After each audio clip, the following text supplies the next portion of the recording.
2022 প্রাথমিক টেট উত্তীর্ণ চাকরি প্রার্থীদের পক্ষ থেকে আমি বিদেশ গাজী 23 জেলাকে বার্তা দিতে চাই, আগামীকাল ধর্ণা মঞ্চের দ্বিতীয় দিন।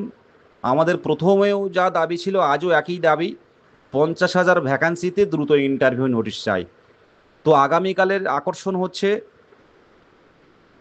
বেকার মেলা। সেখানে আমরা চপ শিল্প, মশলামুড়ি, ঝালমুড়ি শিল্প, এছাড়াও পেয়ারা মাখা, বাদাম বিক্রি, বিভিন্নভাবে মুখ্যমন্ত্রীর দৃষ্টি আকর্ষণ করাতে চাইব। আপনারা বর্তমান পরিস্থিতি অবশ্যই জানেন, চাকরি হারাদের নিয়ে এখন সংবাদ শিরোনামে। আমরা হেরে যাচ্ছি, কারণ আমাদের ক্যান্ডিডেটরা যদি চাকরি পেয়ে চাকরি যেত তাহলে বুঝতে পারতো। আমাদের ক্যান্ডিডেটরা অনেকে জেগে ঘুমাচ্ছে। আজকের ধর্ণা মঞ্চে যেসব মুখগুলো প্রত্যেকবারে আসে সেই সব মুখগুলোর সাথে দেখা, নতুন কোনো মুখ আমরা দেখতে পাইনি। এটা আমাদের দুর্ভাগ্য। আপনারা জানেন না, এখন চাকরি হারাদের নিয়ে যদি সরকার পড়ে থাকে, নতুন চাকরি প্রার্থীদের কপালে কিন্তু খুব দুর্গতি।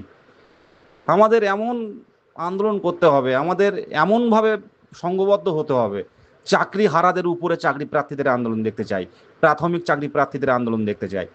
তাই আগামীকাল এই বেকার মেলায় মুখ্যমন্ত্রীর দৃষ্টি আকর্ষণের জন্য, এই বেকার মেলায় কেউ চপ ভাজবেন, আপনারা সেই সরঞ্জাম প্রত্যেকেই নিয়ে আসবেন।